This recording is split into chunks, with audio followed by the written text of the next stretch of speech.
Hello दोस्तों, welcome to विद्युत technicals. आज की क्लास उन लोगों के लिए है जिन लोगों की एग्ज़ाम स्टार्ट होने वाली है और कुछ सेलेक्टेड क्वेश्चन को हमने इसमें लिया है, तो जिससे आप लोगों का रिवीजन हो जाएगा। चलिए क्लास स्टार्ट करते हैं।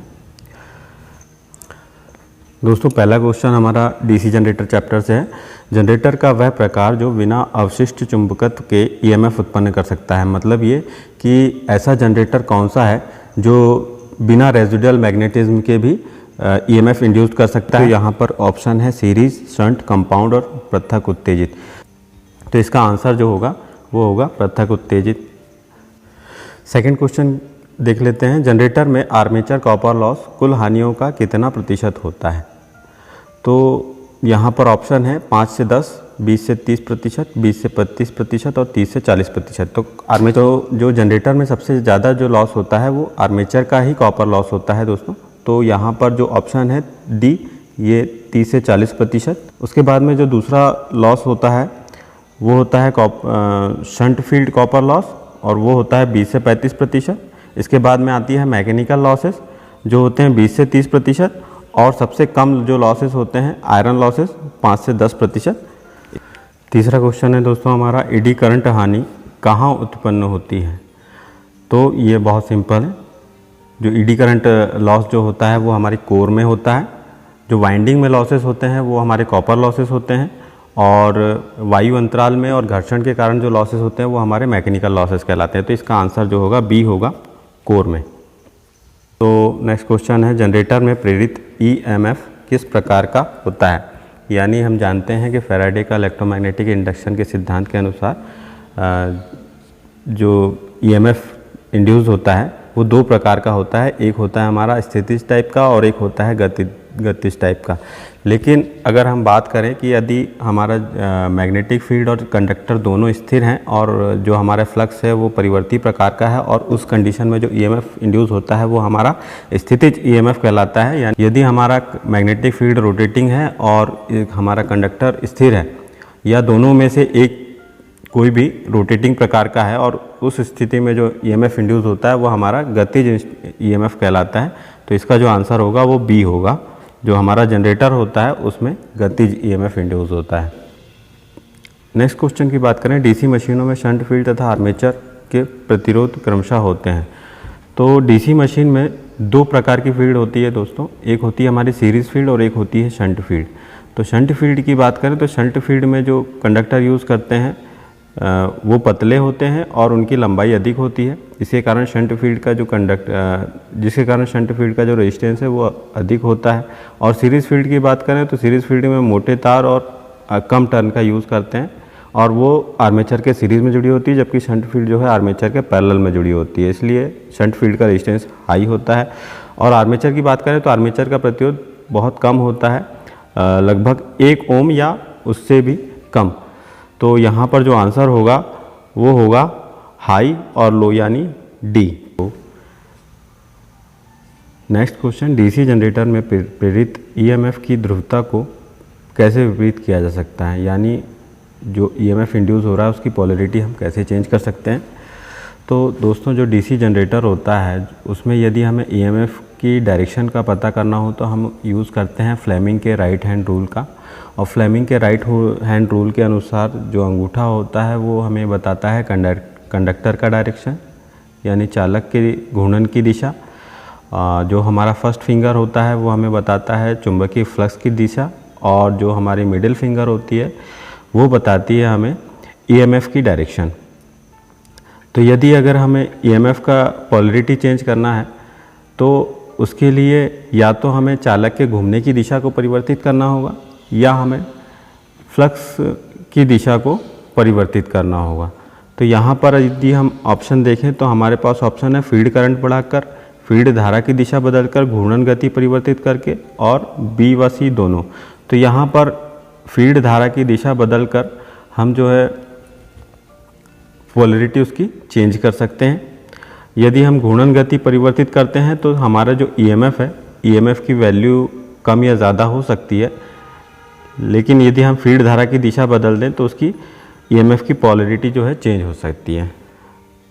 नेक्स्ट क्वेश्चन, डीसी जनरेटर में हानि जो भार के साथ सर्वाधिक परिवर्तित होती है, मतलब कि वह लॉस जो लोड के साथ चेंज होता है। तो हम जानते हैं कि जो हमारा जनरेटर होता है उसमें कॉपर लॉस सबसे अधिक होता है, और जो हमारी सबसे अधिक करंट जो होती है वो हमारी आर्मेचर करंट होती है। तो यहाँ पर आर्मेचर कॉपर लॉस जो है वो हमारा लोड के साथ परिवर्ती और सर्वाधिक होता है। क्वेश्चन, डीसी जनरेटर में वोल्टेज रेगुलेशन का मान निगेटिव होता है, ये कौन सा जनरेटर है? तो मतलब ये है दोस्तों कि वह कौन सा जनरेटर है जिसमें वोल्टेज रेगुलेशन का मान नेगेटिव होता है। वोल्टेज रेगुलेशन का मान नेगेटिव कब होता है? नो लोड की अपेक्षा फुल लोड पर हमारा वोल्टेज का मान बढ़ता है, तब हमारा जो वोल्टेज रेगुलेशन है वो नेगेटिव होता है। तो इस तरह के अगर जनरेटर की बात करें तो ओवर कंपाउंड जनरेटर जो होता है उसमें जो होता है दोस्तों कि नो लोड की अपेक्षा फुल लोड पर वोल्टेज का मान बढ़ता है। कंपाउंड अगर हम यहाँ देखें शंट और लेवल कंपाउंड जनरेटर, तो इनमें लगभग फुल लोड और नो लोड वोल्टेज जो होता है सेम होता है, जबकि अंडर कंपाउंड जनरेटर में नो लोड की अपेक्षा फुल लोड में वोल्टेज का मान कम होता है। तो यहाँ पर हमारा आंसर होगा over compound generator. Next question, series generator 250 volt supply पर 2.5 किलोवाट भार को सप्लाई देता है। आर्मेचर प्रतिरोध 0.7 ओम और सीरीज फील्ड प्रतिरोध 0.8 ओम हो, तो प्रेरित ईएमएफ का मान क्या होगा? तो प्रेरित ईएमएफ का मान निकालने का फॉर्मूला दोस्तों ये होता है कि E is equal to load पर प्राप्त वोल्टेज प्लस आर्मेचर में वोल्टेज ड्रॉप प्लस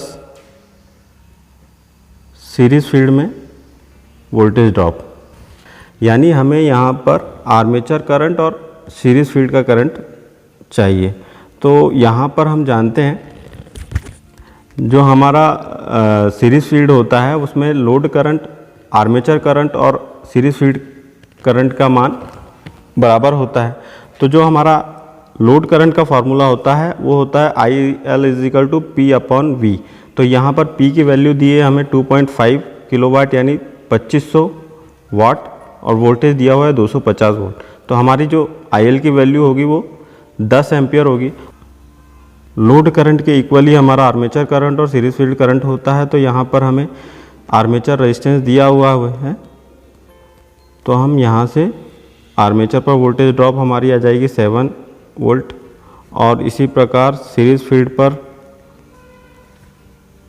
हमारी आ जाएगी 8 वोल्ट, और हम फॉर्मूले पर रख दें तो हमारा आ जाएगा 250 प्लस 8 प्लस 7, तो ये हो जाता है हमारा 265 वोल्ट। तो हमारा जो आंसर होगा वो होगा 265 वोल्ट। क्वेश्चन, निम्न में से किसमें धारा आर्मेचर धारा के समान नहीं हो सकती?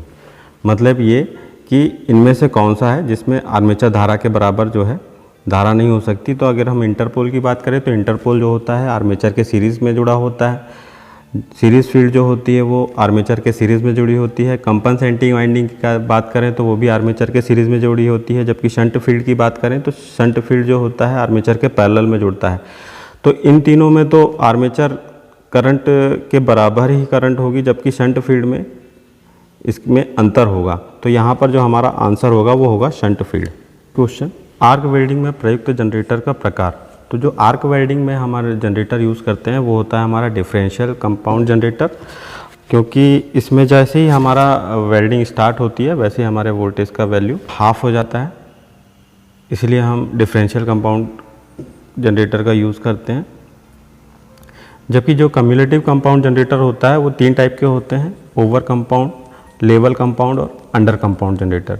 ओवर कंपाउंड जनरेटर में भार बढ़ने पर वोल्टेज का मान बढ़ता है, जबकि लेवल कंपाउंड में भार बढ़ने पर वोल्टेज का मान स्थिर रहता है, जबकि अंडर कंपाउंड में भार बढ़ने पर टर्मिनल वोल्टेज का मान घट जाता है। शंट जनरेटर का उपयोग हम इलेक्ट्रोप्लेटिंग में करते हैं, बैटरी चार्जिंग के रूप में करते हैं, और जो हमारा सीरीज जनरेटर होता है उसका यूज़ हम बूस्टर के रूप में करते हैं। तो यहाँ पर जो आंसर होगा हमारा डिफरेंशियल कंपाउंड होगा। नेक्स्ट क्वेश्चन, 4 पोल डुप्लेक्स लैप वाउंड आर्मेचर में धारा के समांतर रास्ते होंगे। तो यदि हमारा आर्मेचर लैप वाउंड है तो हम जानते हैं कि लैप वाउंड आर्मेचर में जो समांतर रास्ते होते हैं वो पोल के बराबर होते हैं।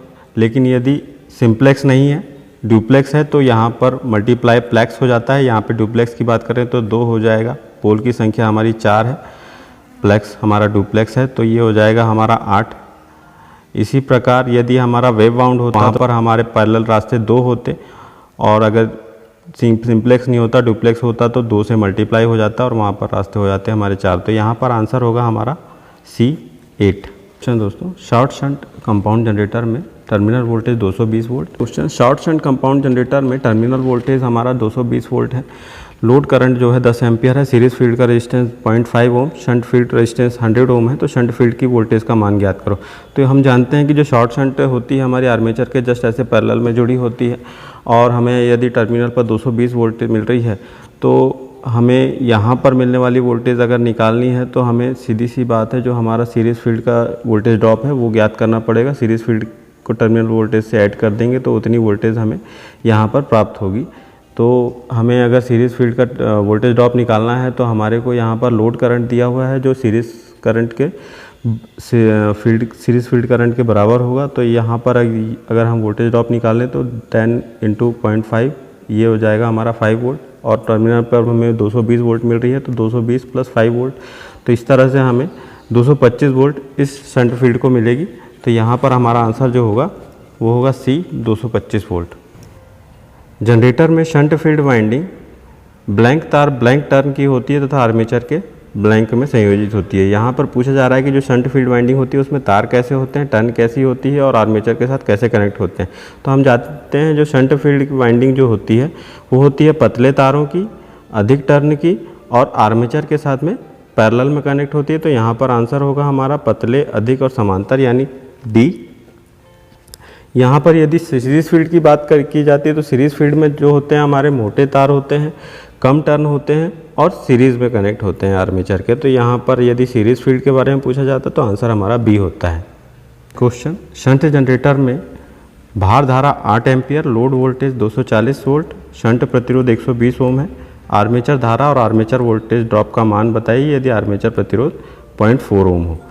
तो यहाँ पर हमें लोड करंट दिया हुआ है 8 एम्पियर, लोड वोल्टेज दिया हुआ है 240 वोल्ट, शंट रेजिस्टेंस दिया हुआ है 120 ओम, और हमें निकालना आर्मेचर करंट। तो हम शंट जनरेटर में जानते हैं जो आर्मेचर करंट होता है उसका फॉर्मूला होता है IA = IL + ISH। Load current का मान हमें यहाँ पर दिया हुआ है 8 एम्पियर, लेकिन हमें शंट फील्ड करंट की वैल्यू नहीं दी है। तो शंट फील्ड की फॉर्मूला होता है ISH = V/RSH।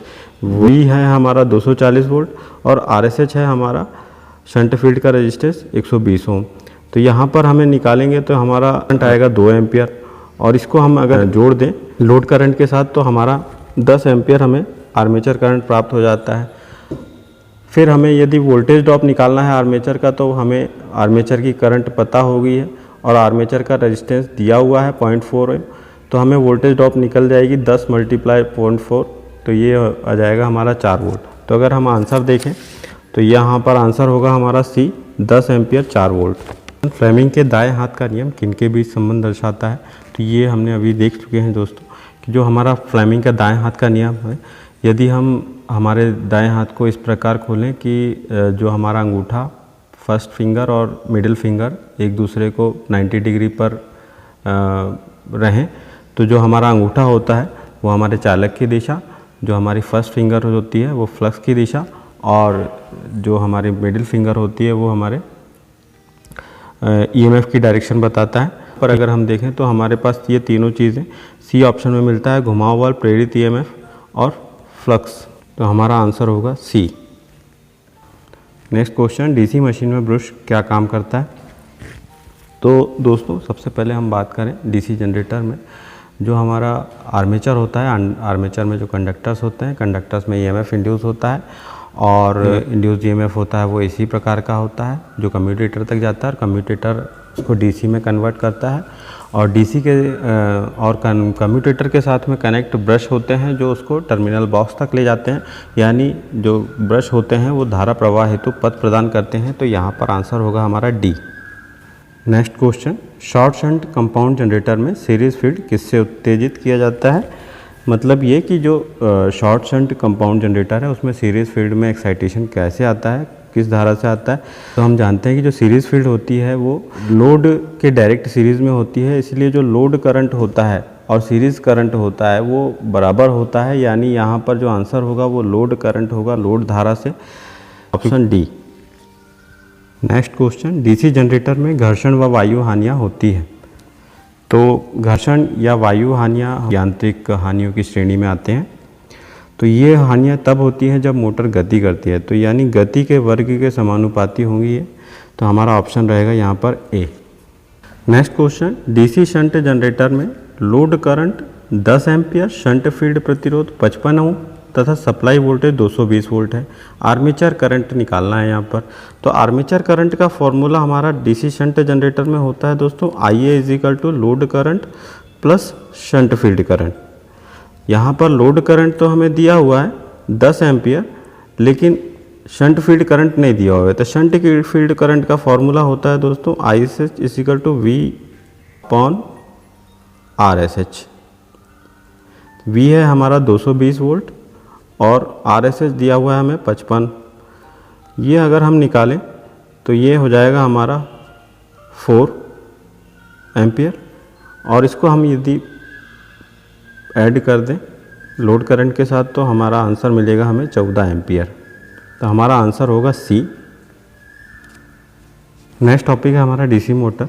इसका पहला क्वेश्चन देखते हैं। जब मोटर का आर्मेचर चुंबकीय क्षेत्र में घूर्णन करता है तो यह बल की चुंबकीय रेखाओं को काटता है, और फिर हम जानते हैं ये जो सिद्धांत है ये हमारा फैराडे का विद्युत चुंबकीय प्रेरण का सिद्धांत है, और इसके अनुसार जब हमारा आर्मेचर चुंबकीय क्षेत्र में घूर्णन करता है और चुंबकीय बल रेखाओं को काटता है तो उसमें एक EMF इंड्यूस होता है। तो यहाँ पर हमारा आंसर होगा विद्युत वाहक बल प्रेरित होता है, ऑप्शन सी। नेक्स्ट क्वेश्चन देखते हैं। डीसी मोटर का शुरुआती प्रतिरोध कितना होता है? बहुत उच्च लगभग 200 ओम, बहुत कम या 250 ओम से 300 ओम। तो जब हमारी मोटर शुरुआत में स्टार्ट होती है उस समय जो उसका रेजिस्टेंस होता है वो बहुत कम होता है, क्योंकि उस समय कोई भी बैक EMF नहीं होता है, इस वजह से उसका शुरुआती प्रतिरोध बहुत कम होगा, और ऑप्शन आएगा आपका सी। नेक्स्ट क्वेश्चन, दिष्ट धारा मोटर की आर्मेचर द्वारा विकसित यांत्रिक शक्ति किसके बराबर होती है? ऑप्शन है शक्ति आउटपुट इनटू दक्षता, शक्ति इनपुट माइनस हानि, शक्ति आउटपुट प्लस लौ हानि, आर्मेचर धारा मल्टीप्लाई पश्च विद्युत वाहक बल यानी बैक EMF। तो यहाँ पर दोस्तों जो यांत्रिक शक्ति यानी जो टॉर्क मिलता है हमें वो होता है आर्मेचर धारा मल्टीप्लाई बैक EMF के समानुपाती। तो आंसर है हमारा डी। क्वेश्चन है हमारा, किसी डीसी मोटर की दिशा खालिस्तान द्वारा बदली जा सकती है। ऑप्शन है प्रत्यावर्ती आपूर्ति वाले वायर संयोजनों, प्रत्यावर्ती फील्ड और आर्मेचर दोनों के जोड़े संयोजनों, प्रत्यावर्ती फील्ड में आर्मेचर में किसी एक से जुड़े संयोजन, या प्रत्यावर्ती इंटरपोल संयोजन। तो यदि हमें डीसी मोटर की डायरेक्शन को चेंज करना है तो या तो हम आर्मेचर के टर्मिनल को चेंज कर दें या जो हमारी रोटेटिंग फील्ड है उसके टर्मिनल को चेंज कर दें। दोनों में से यदि हम किसी एक को चेंज कर देते हैं तो हमारा डायरेक्शन ऑफ रोटेशन चेंज हो जाएगा। तो यहाँ पर ऑप्शन है हमारा प्रत्यावर्ती फील्ड में या आर्मेचर में किसी एक से जुड़े संयोजन को हम परिवर्तित कर दें तो हमारी मोटर की दिशा परिवर्तित हो जाएगी।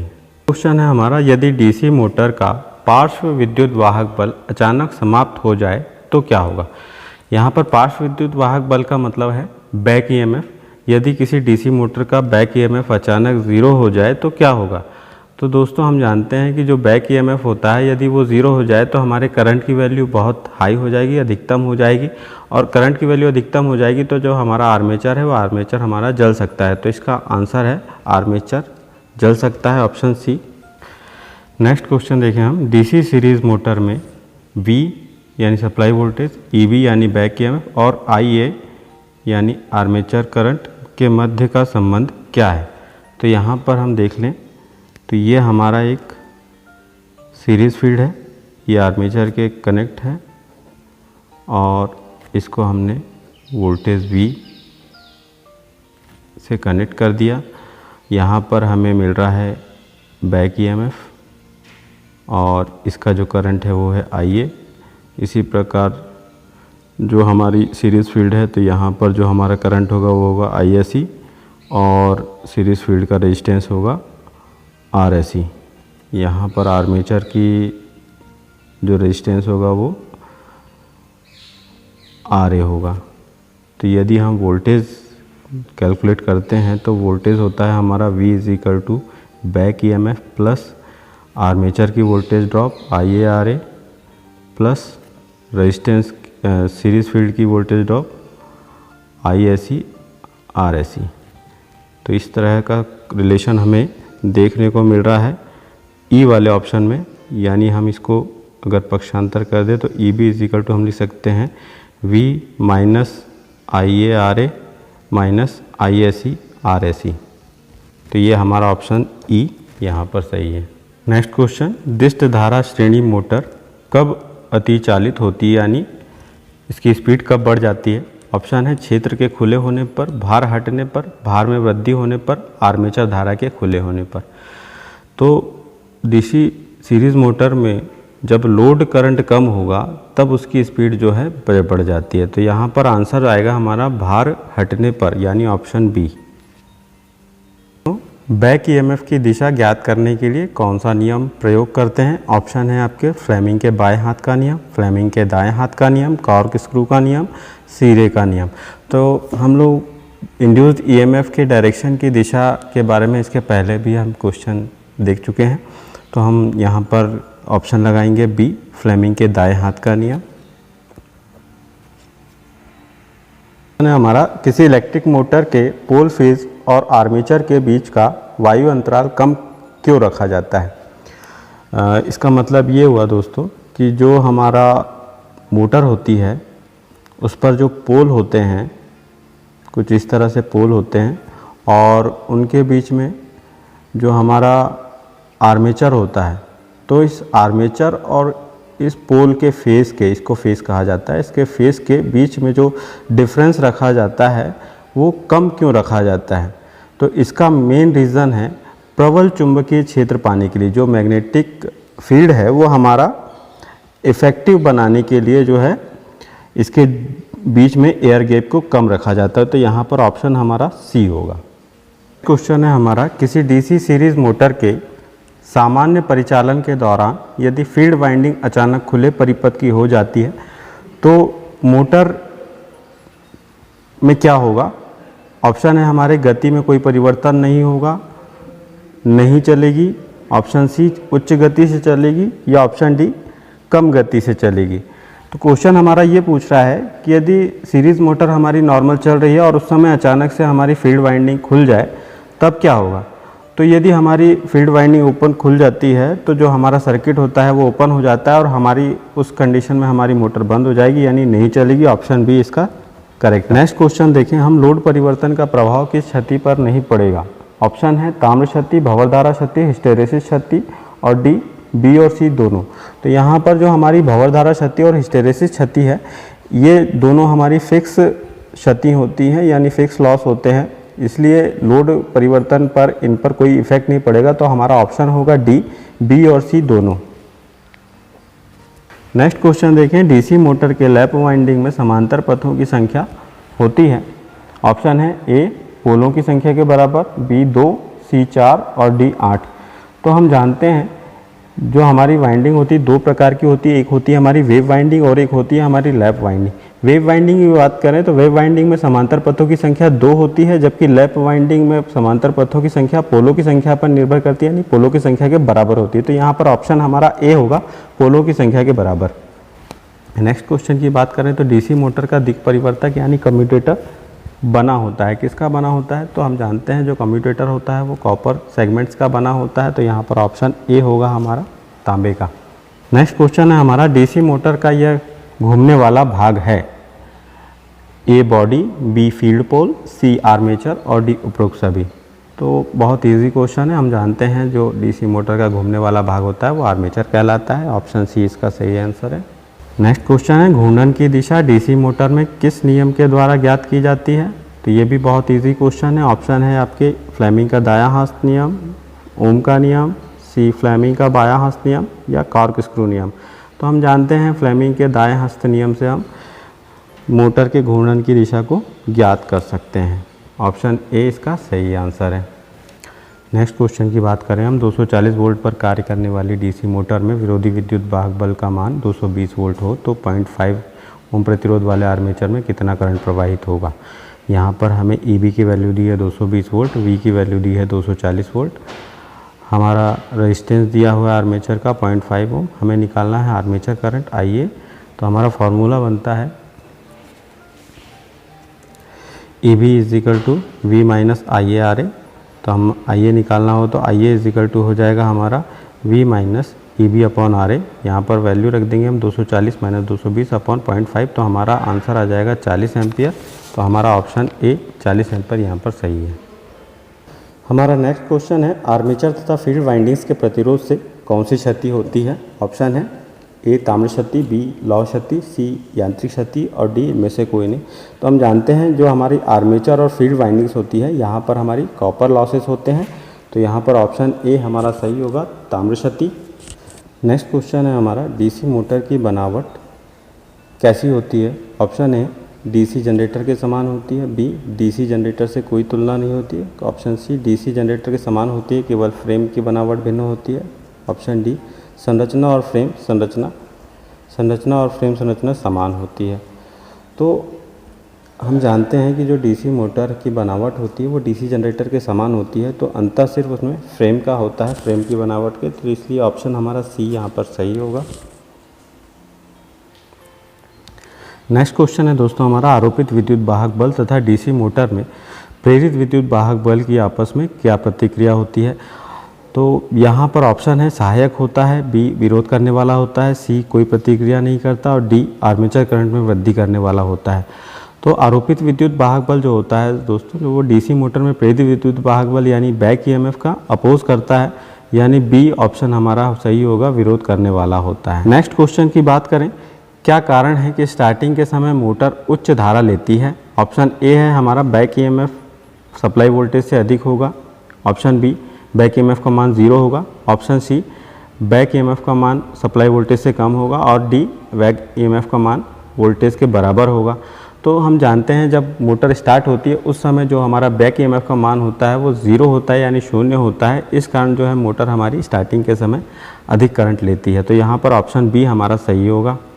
अगला टॉपिक हम लेते हैं 3 फेज इंडक्शन मोटर का। 3 फेज इंडक्शन मोटर के पहले क्वेश्चन देखते हैं। 3 फेज इंडक्शन मोटर का रोटर होता है, ऑप्शन ए है short circuited, B wound, C open और D A and B both.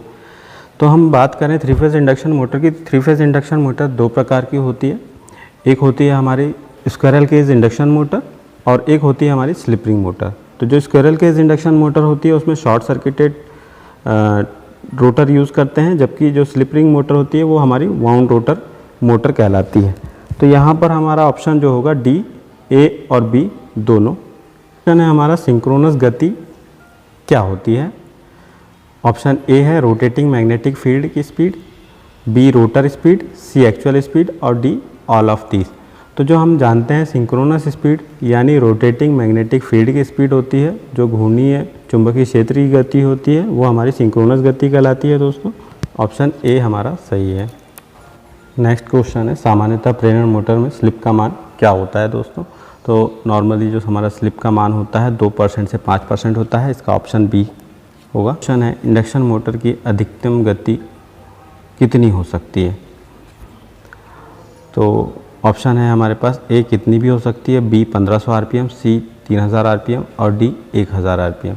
तो अगर हम भारत की बात करें तो भारत में अधिकतम गति जो है 3000 RPM होगी, क्योंकि जो गति है इंडक्शन मोटर की वो पोल के व्युत्क्रमानुपाती होती है। तो हम कम से कम 2 पोल तो रखेंगे और फ्रीक्वेंसी के समानुपाती होती है। तो फ्रीक्वेंसी हमारी भारत की 50 हर्ट्ज अधिकतम है, इसलिए जो हमारी अधिकतम स्पीड जो होगी वो 3000 RPM होगी। ऑप्शन सी इसका सही होगा।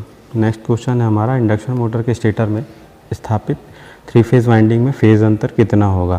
तो यदि हम 3 फेज इंडक्शन मोटर की बात करें तो 3 फेज इंडक्शन मोटर में 120 डिग्री होगा और यदि हम सिंगल फेज इंडक्शन मोटर की बात करें तो 90 डिग्री होगा। तो यहाँ पर आंसर हमारा 3 फेज़ वाइंडिंग के लिए है, तो यहाँ पर आंसर हमारा 120 डिग्री होगा।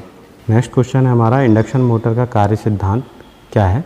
ऑप्शन है हमारे पास A mutual induction, B Lenz का नियम, सी मैक्सवेल का नियम और डी एम्पियर का नियम। तो हम जानते हैं कि जो इंडक्शन मोटर है हमारी ट्रांसफार्मर के सिद्धांत पे ही काम करती है। तो यहाँ पर जो म्यूचुअल इंडक्शन है ये हमारा सही आंसर होगा। म्यूचुअल इंडक्शन के सिद्धांत पे हमारी इंडक्शन मोटर वर्क करती है। दोस्तों हमारा 4 पोल 50 हर्ट्ज़ की इंडक्शन मोटर 1440 आरपीएम पर घूर्णन कर रही है।